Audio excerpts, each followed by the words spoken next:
So I've taken a little bit of a break for a few weeks. Hello everyone who's joining us right now. And what a way to get back into the Instagram live series than with a man who has been at the forefront of the custom acoustic guitar scene for 20 years, which is no mean achievement. If you have bought a really great guitar at any point in the past couple of decades, the chances are that you have spoken to him, listened to his advice, shared his love of the guitar, and maybe even purchased an instrument from him. I'm talking, of course, of my guest today, Mr. Paul Heumiller, and as soon as he joins, I've just seen he has arrived. I can wave to him. What can I do? I can send him a request or an invite. Here we go. There he is. Hey. What's up, guys? Hello, Paul. How are you? I'm really good, Michael. How are you? Yeah, not too bad. Not too bad. Graceful. You always are. You always are. Getting through it one day at a time. Thank you so much for taking the time out for this. This is, I've got to say that you have been the most requested interviewee I've had for this series, and that's no mean feat. So I've got an iPad full of questions here for you. Great. And as soon as you're ready, we can dive straight in. First of all, man, how's everything over there? How's the team at Dream Guitars? Everybody's great. You know, these crazy times, I've been super appreciative of how many people I've reached out to just to make sure we're all okay. You know, we're all in this thing together, as we know, and but the love in the guitar community is so beautiful, you know, as you know, very well. So thanks to everybody who's checked on us and the team. You know, I'll give a quick shout out to the guys. Most of you might know them, but I work with Larry Dollamore, Logan Wells, Scott Bresnick, Jen Reagan, and Greg Sipes, our great videographer. So, you know, we have a great team. I really love the guys and gals, and we just passionate about what we do, as maybe it shows. Oh, I think it does. Yeah, I think that I mean, it's been 20 years now, hasn't it?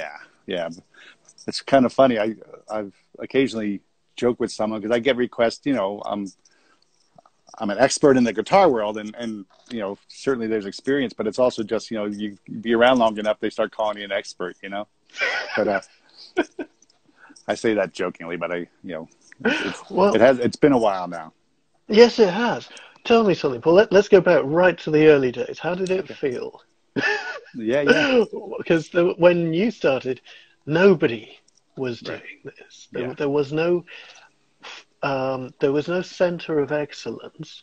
There was some great builders, but I think we all know that, you know, even in our kindest moments, there can be a disparity between the skill of a luthier and their ability to deal with clients with the speed and detail sometimes necessary to keep that relationship going.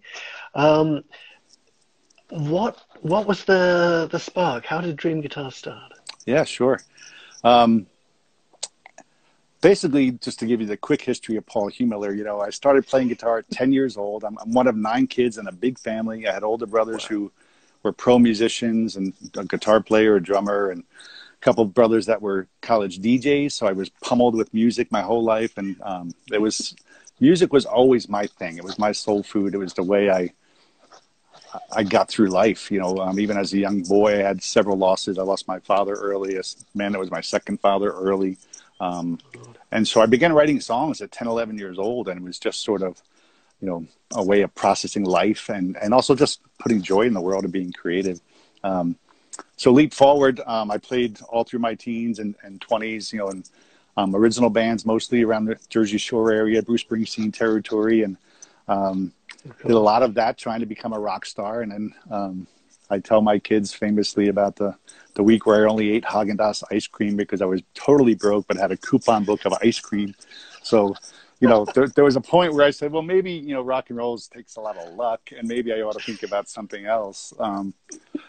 And I had started, you know the story, don't you, Michael? Well, we've all got some variation of it. Yeah. Mine was sitting in a bar with an extraordinarily talented musician who used to play with the Temptations. He was just like incredible, and we were staring at the 50 euro note that we'd been paid for 3 hours work. Yeah, exactly. And neither of us had change, so we had to get a kebab to break it. Totally. I remember being in a German airport at like 2 a.m. with Martin Simpson, like on our like third flight of the day. We were traveling together, and he looked at me and goes, "The glamorous life of music." Oh, it really is. It really is. So, but just to finish that story, yeah. I had gotten into computers through MIDI recording. I was doing some of that.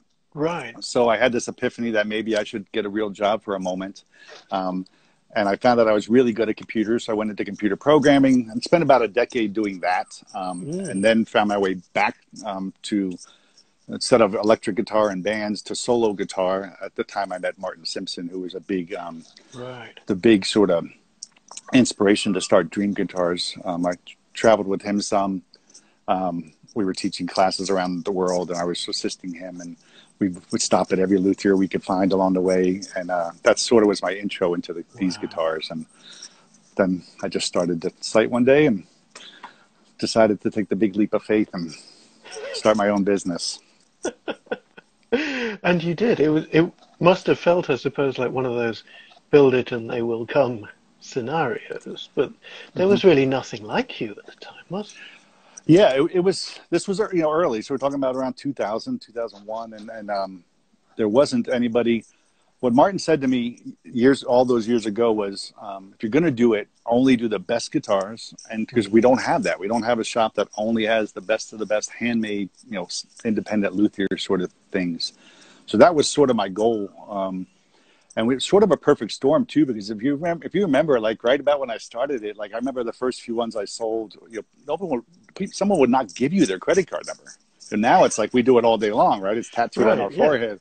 But in the day, it was like, what do you mean you want my credit card number? No way. So you wait for a check to come, you put it in the bank, you wait 10 days for it to clear, you ship the guitar. It was a nightmare. So anyway, the internet was growing up at the same time as Dream Guitars happened. So it was kind of a nice, perfect storm.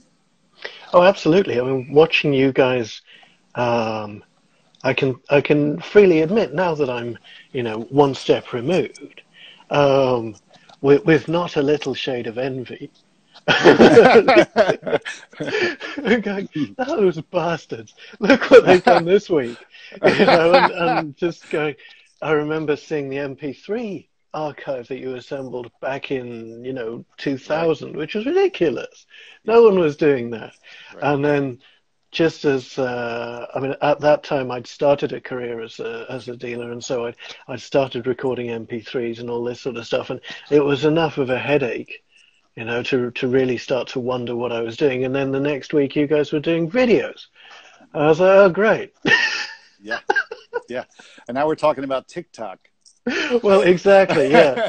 I don't doubt it's got to be part of the scene. Paul, we have some questions from the public at large, from our viewer.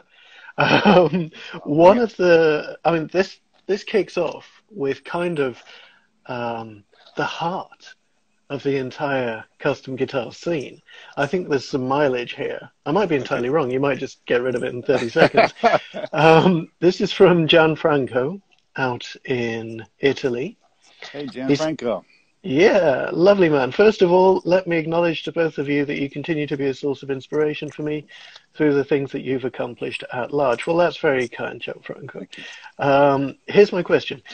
Please pick the 3 things that matter most in an instrument for you, and name guitars that are notable for the presence, or indeed lack, of those things?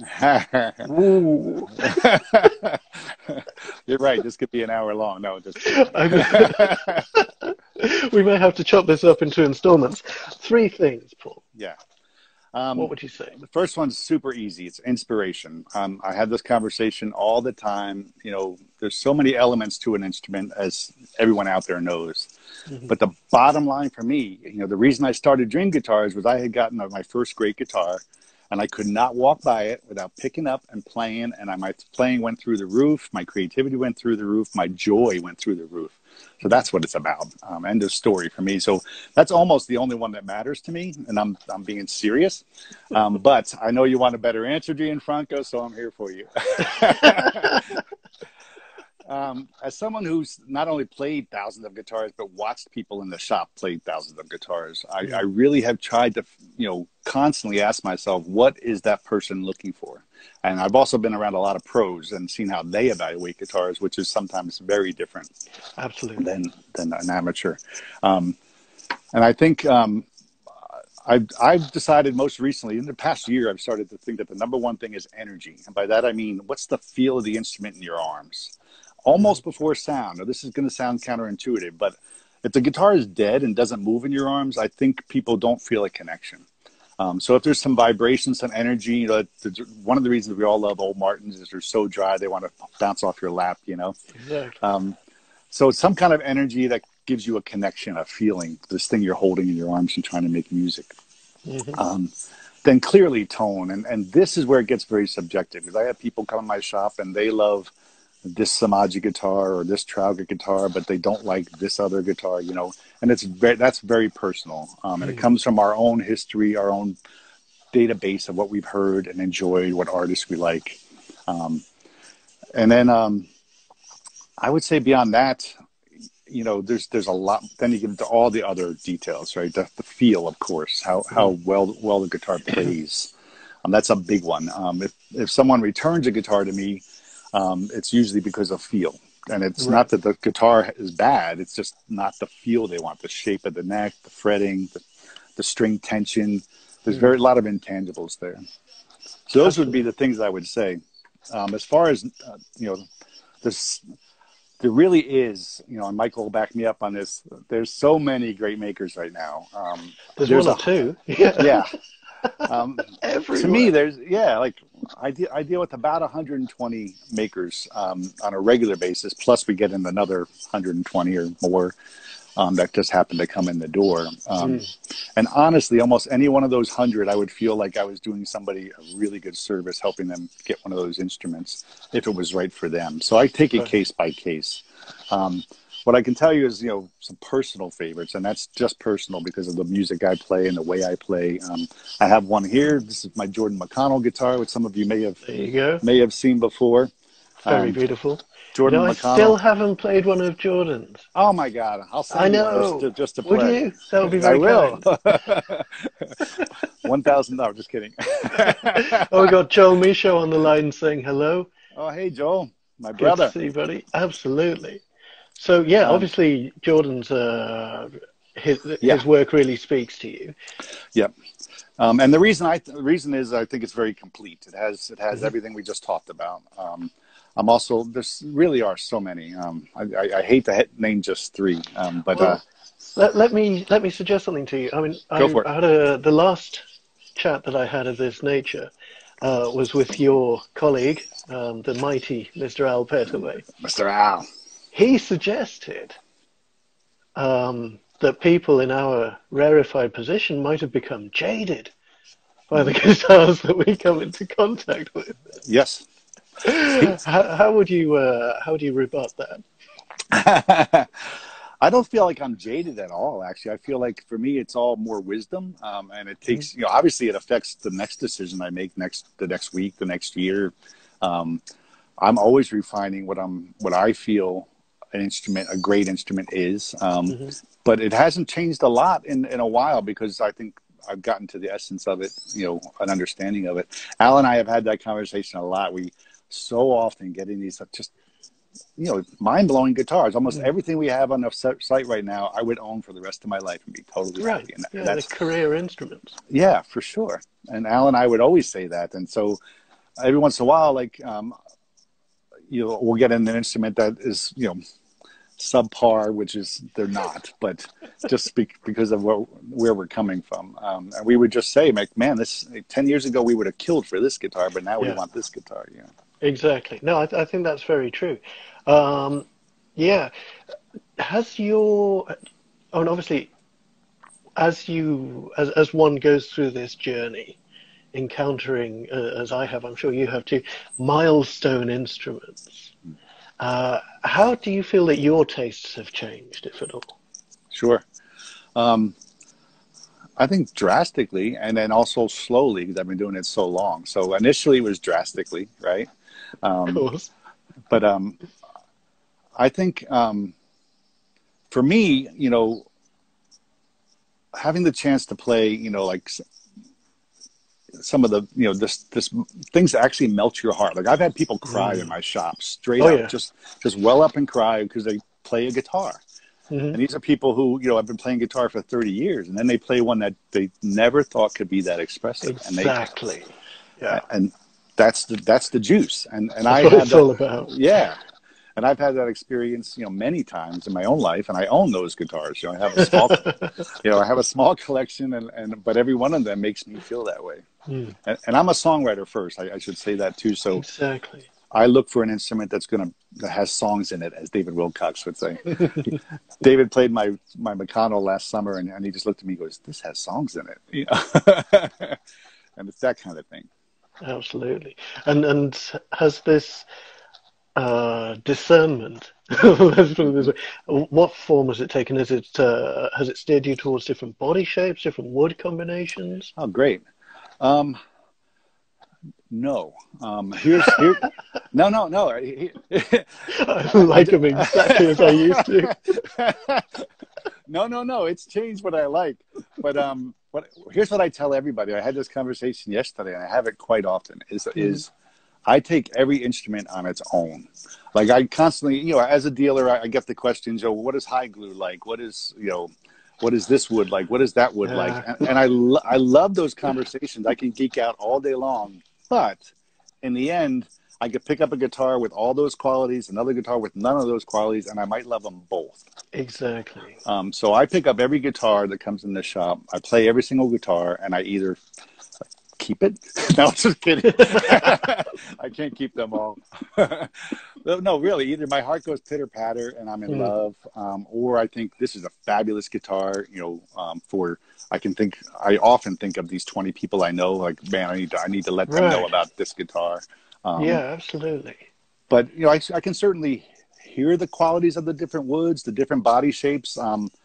I help a lot of people build a small collection, sometimes 5 guitars, sometimes 50 guitars. And so in that process, I want them to have a few body shapes, a few types of wood, a few different makers, because I think if you're going to have more than one inspiration, they ought to be inspiring. So that's, again, back to that word.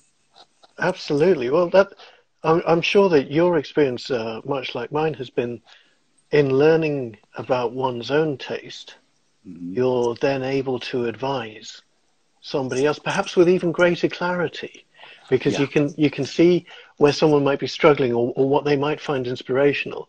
And sometimes it's easier to see it in a third person than it is in yourself. Yes. Yeah. I truly enjoy I truly enjoy serving, and to me this is service. What I do is not a job. It never feels like work, nor should it. But I honestly feel like the first thing I do is listen a ton and ask questions. And there is no right one guitar. It's a matter of, for that person I'm trying to assist, for their current need, right? If they're just getting into fingerstyle after playing lots of bluegrass or whatever, there's lots of things that come into mind. And I just do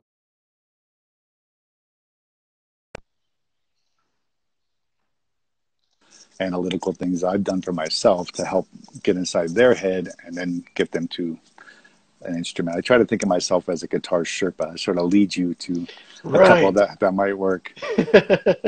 That's it, exactly. I like to think of myself as a guitar sommelier. And Yeah. I guess it's the same thing, isn't it? It's the It's just a nicer flavor. word. Yours I'm is a from New lot more. Jersey. I don't have Yours that is a lot more vocabulary. adventurous. It's a lot more rugged. Yeah, yeah. Well, mine suggests a certain degree of urbanity, but that might be all. Paul, I've got so many questions for you. Bring it.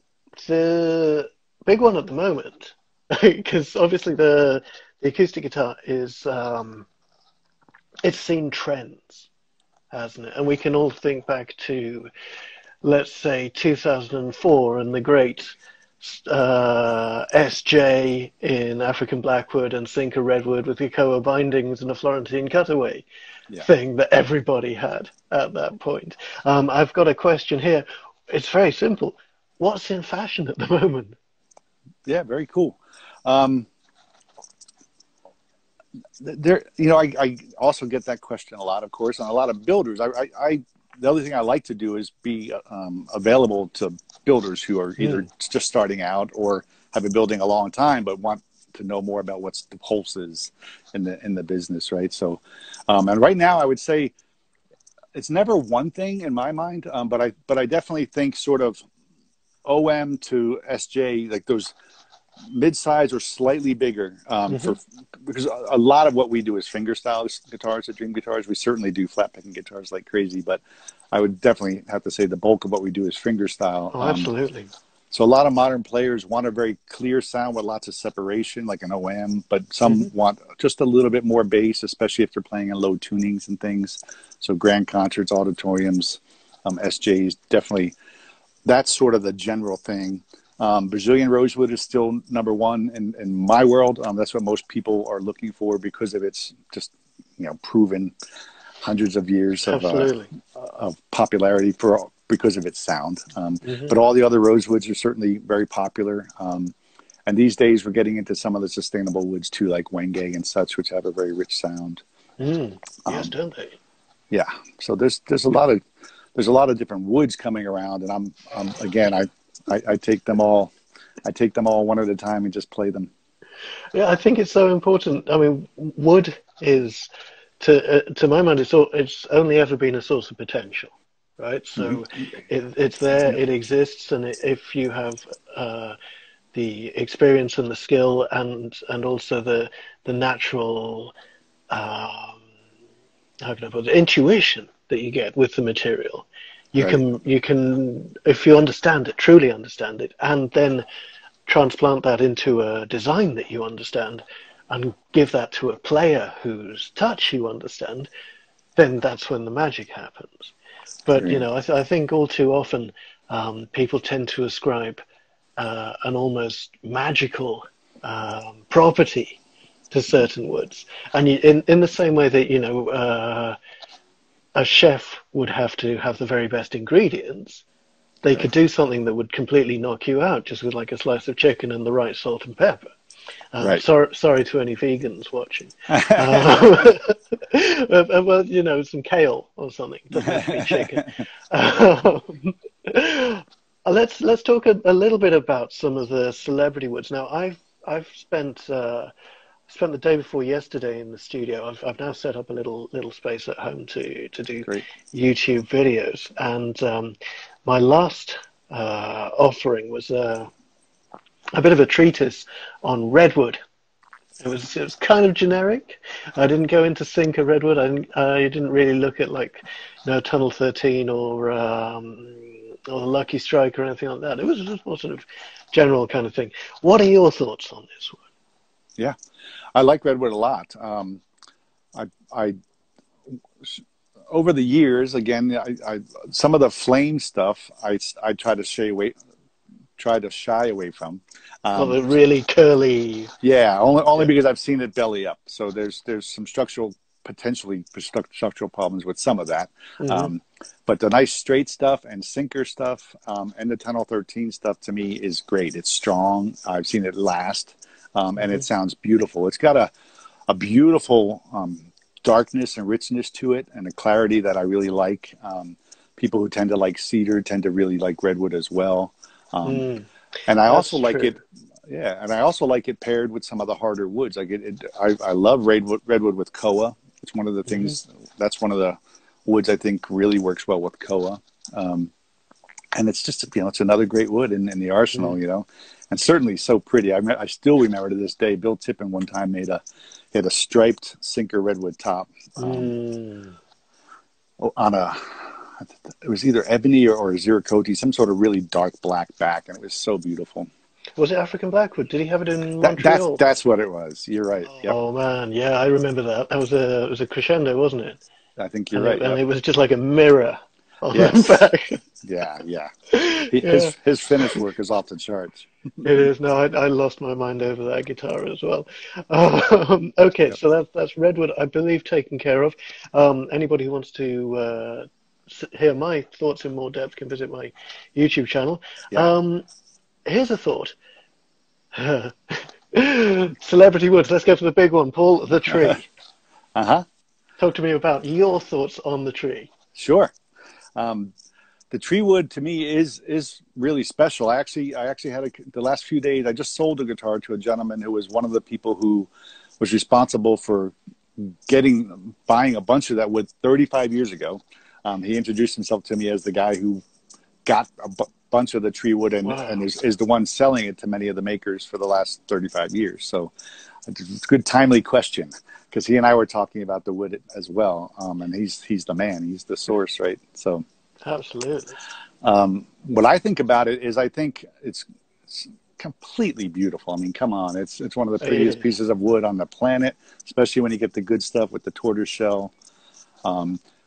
We got from this same gentleman, Leo Buendia, got a one-piece back, which we did an OM with last year. Oh, yeah, I saw that. Yeah, that was one of the prettiest guitars.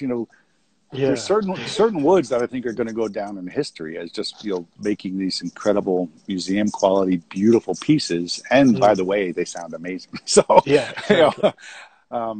I think as far as tone goes, my honest opinion is it's a great mahogany wood. I don't think it has a tonal characteristic all its own. I don't think it sounds 20 times better than mahogany. Its value is the beauty and the rarity.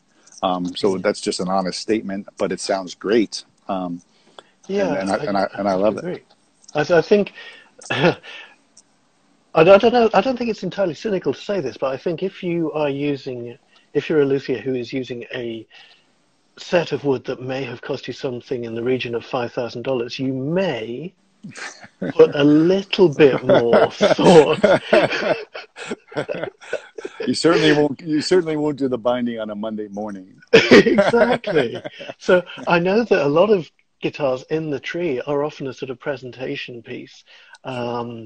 And it's very obvious that the luthier has given the material its due care and attention. And I think it's relatively rare, other than, say, Mike Greenfield, Jason Costal, Jim Olsen, and maybe a couple of others. It's relatively rare to find builders who have made extensively, right? With this wood, maybe 3 or 4 guitars in a lifetime, but it's definitely rare to see a stash of it. But I remember, I think somewhere in the ether on the iCloud, there's a picture of you and I in Santa Barbara with a piece of the tree that was literally, I think it was like 6 feet by 10 feet. I remember that. It was enormous. And I think if we could have lifted it, we would have run away with it that very day. It's interesting what you say about the sound of it. Obviously, yeah, I do have that pet theory that obviously people who work with the tree tend to put more focus into it. I also think that, and this is something that both Mike Greenfield and Jason have shared with me over the years, and it chimes with my own thoughts, that the irregular grain pattern, the irregular structure, tends to add a little bit of chaos in the same way that that quilted maple does, which is also one of my favorite woods. I personally, and this is only me, this is not an official opinion, I tend to enjoy the sound of the tree that's more sausagey than tortoise shelly. And that's just down to personal taste. I think the Tortoise Shell looks incredible.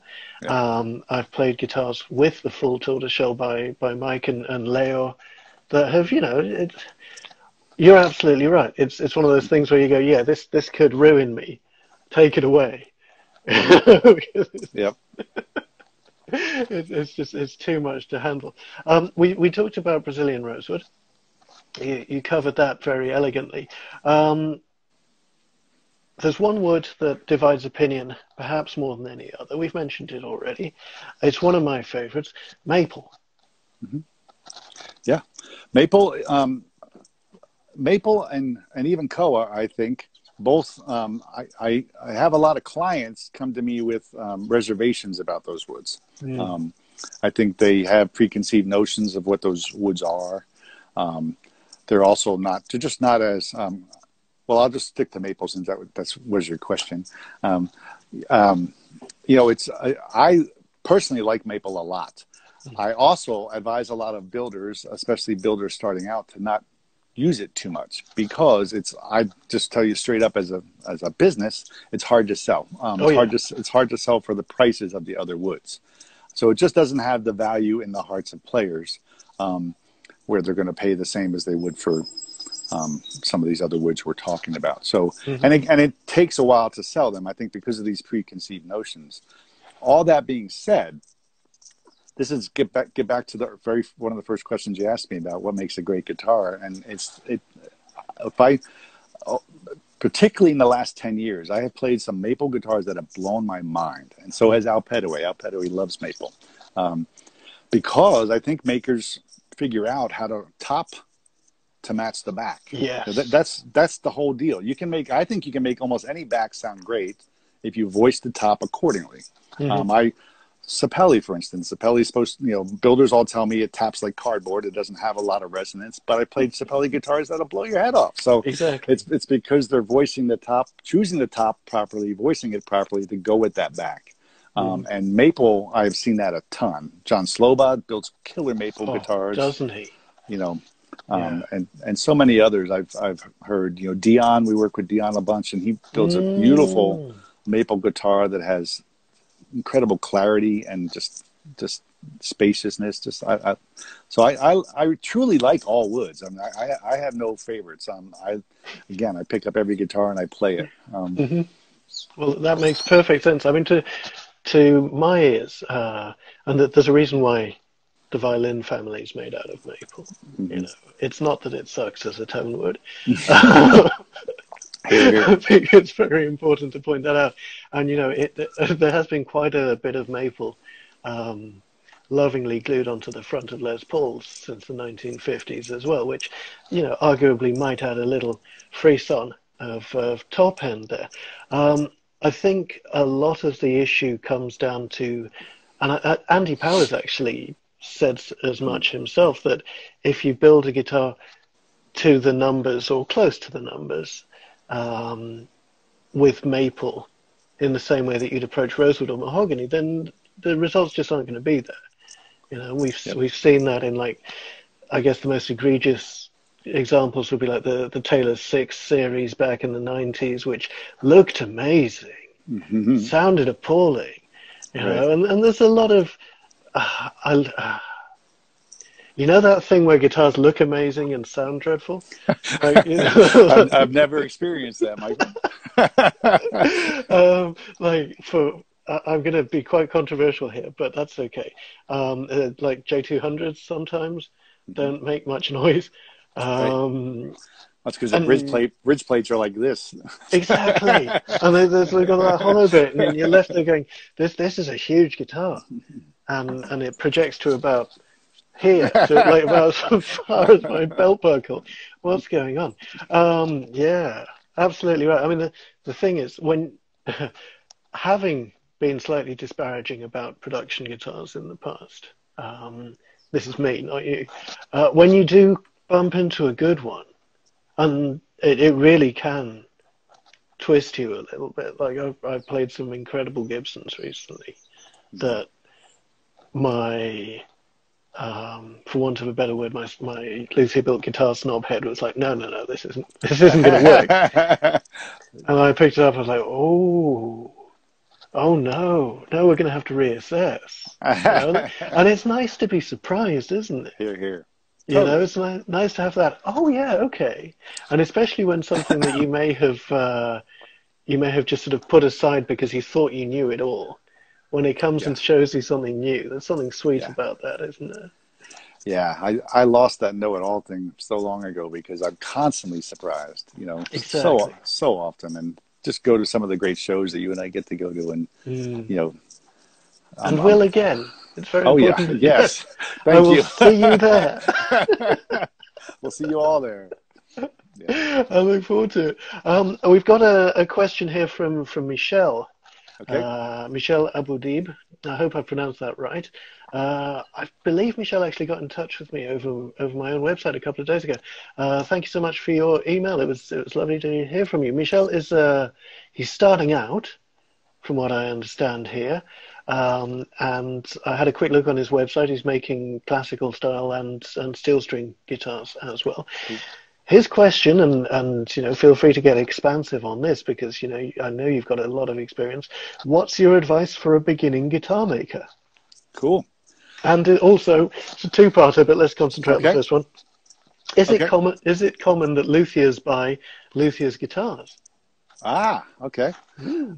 I'll start with the second one and say. I knew you would.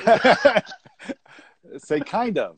I just the gentleman who I spoke to who used to distribute the Treewood, he's buying a luthier built guitar after 30 years of building for himself. So yeah, it does happen. Not because they can't build themselves a great guitar, but they just want something from somebody they admire. Right. And certainly a lot of upcoming builders, before they get to the quality that maybe they're hoping to get to, they of course will buy others.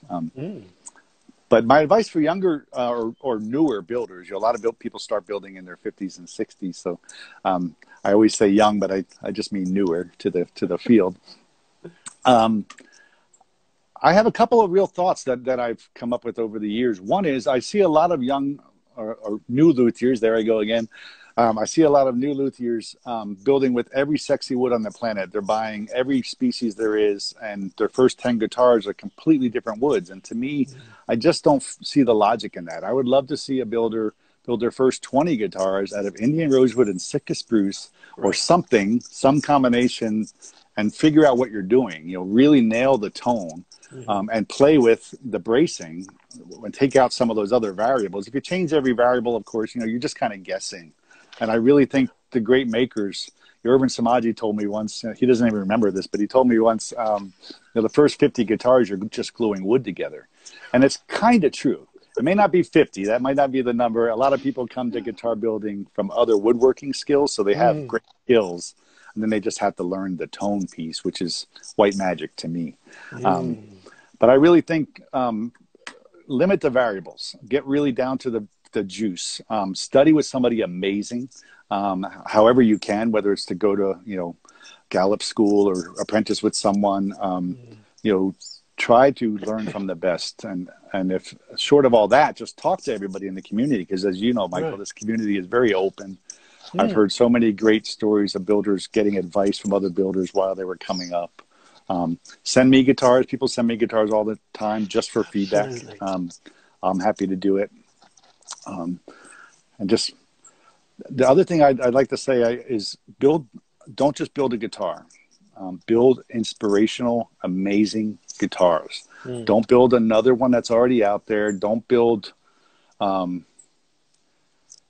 go for those qualities Michael and I were talking about. Try to build something that when you give it to somebody, it's going to make creativity and joy and music happen. That should be your criteria, not that it has this or that other technical spec. Go for the inspiration as much as you can. That brings us to a very interesting point. It's one that I've spoken quite a bit about, particularly in a podcast with Michael Bashkin for the Fretboard Journal. And I sort of hinted a little bit about this. Didn't perhaps go as deep as I would have wanted. I saw on Instagram a couple of weeks ago a guitar that had just been made by a dude I'd never heard of. And it was a Florentine cutaway SJ. Great. And I think it had Mario Beauregard's bridge, and it had a Jason Costal rosette, and it had Michael Bashkin's position markers, and pretty much Leo Buendia's headstock. And I'm just sitting there going, oh, no, not like this. Yeah. No, that's... Yeah. What can we do to discourage that mindset? What can we do to engender a sense of self-belief that would make things like that unnecessary? Yeah, I think you do a great job of that. I in some of your writings and other things I've heard you say, I think people like you and I just inspiring people to reach for their own thing. I mean, that's that's the only reason to build a guitar, right? There's plenty of guitars in the world. We could stop tomorrow, and there's plenty. Oh, don't say that. No, it's true. No, but I don't want anybody to stop. But if you're going to build one, that's my point. If you're going to build one, add to the world. Add something the world doesn't have, that it doesn't, that's already out. Just add something from a piece of you, and that's what you're talking about, Michael. And it's really hard to design a guitar. I've helped a lot of builders over the years, even some that are big names now. They would send me pictures of a headstock and say, "What do you think of this shape?" Right? And the first thing I would do is go out in the shop, and I'm holding up this piece of paper, looking around the wall, and go, "Oh, sorry, you just copied Jason Simpson," and because it's just so easy, and there's only so many shapes, and nothing's truly original. But you certainly, can find it. People do it all the time. That brings me to another subject. I mean, personally, when I see a truly beautiful guitar, like one of Jason's, or one of Mike's, or a Jim Olsen's, or Michi, or Linda, and it looks gorgeous from any angle, and it's dripping not only with music but with artistry, and more important than anything, intent. Yes. There is not a single bit of this instrument that was left to chance. I feel happy. I feel a tremendous wellness. That's why we're here. That's why we're here. And when instruments fall short of that, I tend to take it quite personally, because it's not as if the information isn't out there.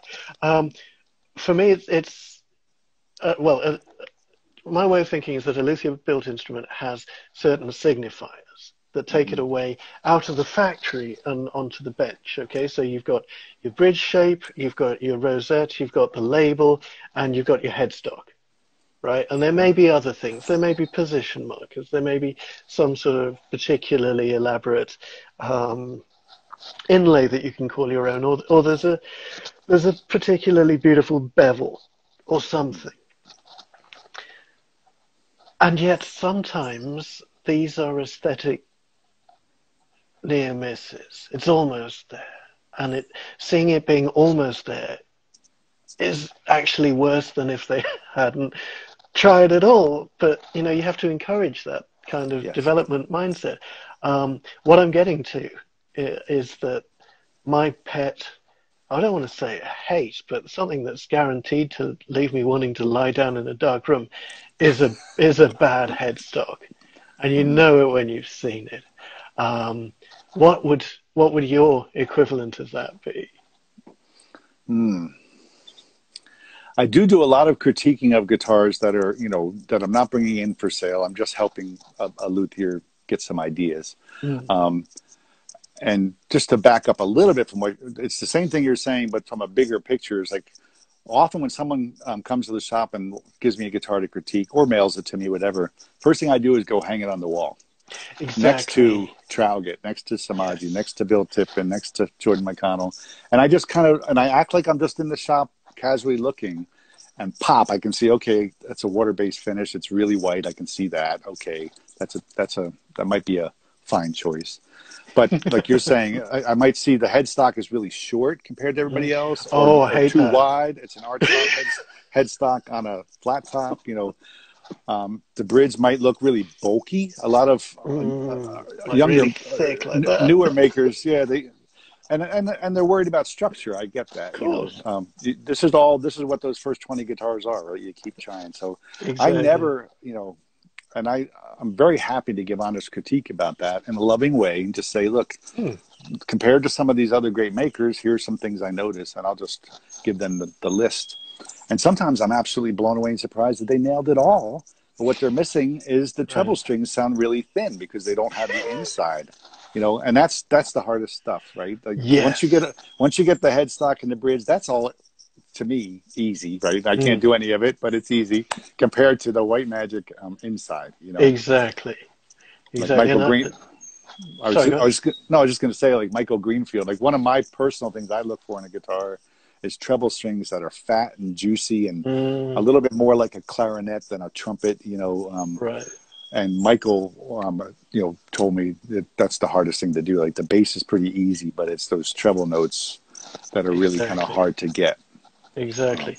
Well, Irvin talks about that in his book, doesn't he? In the way that he describes classical, nylon string guitars and steel string guitars as being sort of diametric opposites, both in the way that the monopole works, but also in the way that the tonal spectrum is most easily excitable. So a steel string guitar is always going to have a propensity towards the steely, shimmery, in the best case scenario, or the scratchy and the right in your ear kind of thing. Right. Without necessarily having a lot of bass brought out of it. Whereas a classical guitar will start off, in its worst case scenario, tubby and indistinct, and then you draw out the detail and the articulation from that. And it's not the only wise thing that Irvin said, but it's one of the ones that has stuck with me. And, I have a quick little anecdote about that, about please. Irvin. Irvin has several times over the years asked me to send him master classical guitars that have come in the shop from people he admired. Manuel Velasquez being one. So I'll send them to Irvin just so he can taste them and do his thing. So even Irvin Samaji is always looking and trying to learn and hear things and look inside the guitars. The greats never stop. Well, that's why they're great.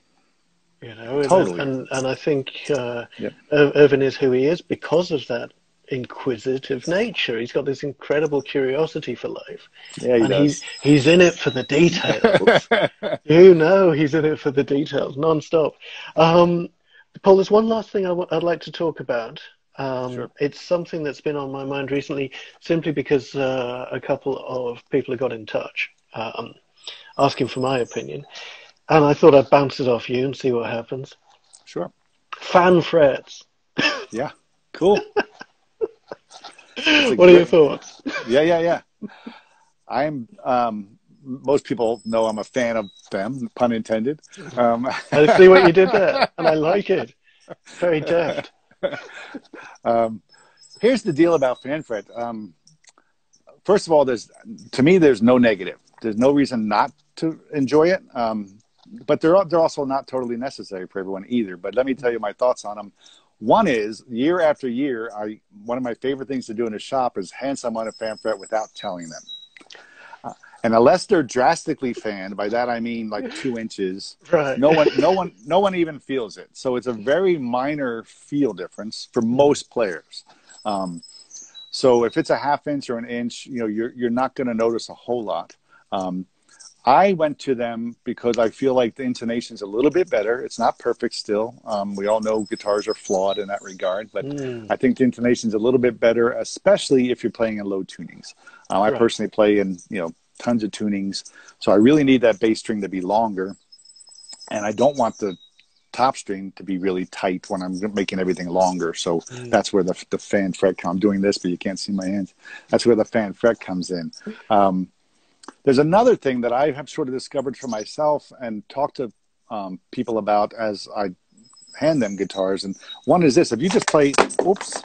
Hello. Are you still there, Paul? There we go. Well, that was exciting. I hope... I was about to do air guitar and I just totally took the phone down. Brilliant. Do it again. All right, here we go. See if I can do it again. If you just play a spider, like it's just a chromatic scale from the low string to the high string, and just look at your hands, your fingers come together on the treble strings and they spread apart. Just it's ergonomics. It's what your hand just does. So I kind of feel that when I'm playing fan fret guitars, it feels a little bit natural to me. So that's just a total aside. For me, it's about the tunings. It's about the fact that there's no negatives. But I also own guitars that are not fan fret, so I love them both. But more and more, I turn people on to fan frets, and they really love them, especially if they're playing in lower tunings. Now, you see, this is news to me. Yeah, most people don't think of that. Ooh. Yeah. No, because you see, I play exclusively in DADGAD. And some of the stretches, I mean, you've seen Pierre Bensusan and his 19 left-hand fingers. Yes. Now, I studied with Pierre, and I've absorbed some of this, thing. Yeah. And some of the stretches, say you've got, your pinky's on fret 5 on the 6th, and your first finger is on fret 1 on the 2nd. That feels okay to me now after 2 decades of consistent practice on a 25-inch 12-fret guitar. But once you start spreading things out, it gets to the point where we're getting into like Pilates or calisthenics rather than actual music making. Yeah, that's where I would. Martin Simpson taught me years ago about open tunings. He said the reason I use open tunings is to play simpler. He would never do that. He would never do that. He would get it down to one finger and a tuning.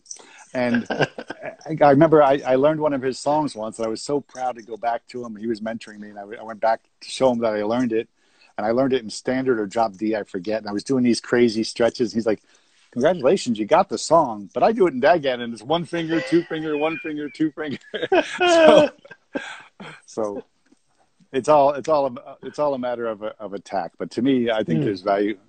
That's why I don't play in one tuning, is I think I definitely try to play very simply. I'm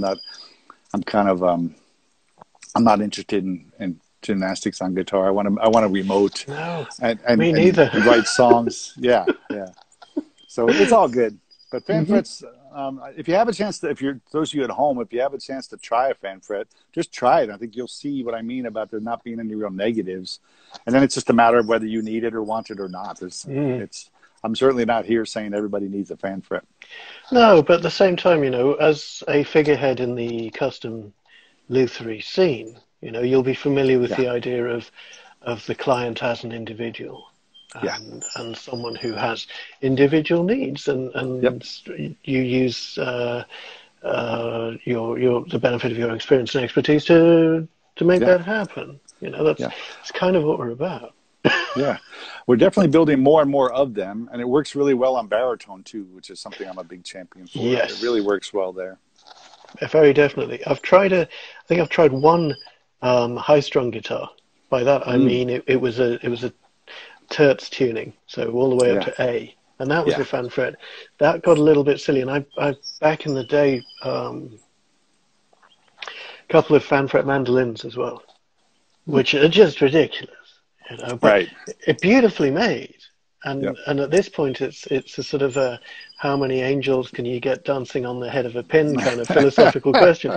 Should it happen? Probably not, but I'm glad that it did. And when you've got that mad mandolin 2 frets to every finger chop going on anyway, that's when it starts to get a bit silly.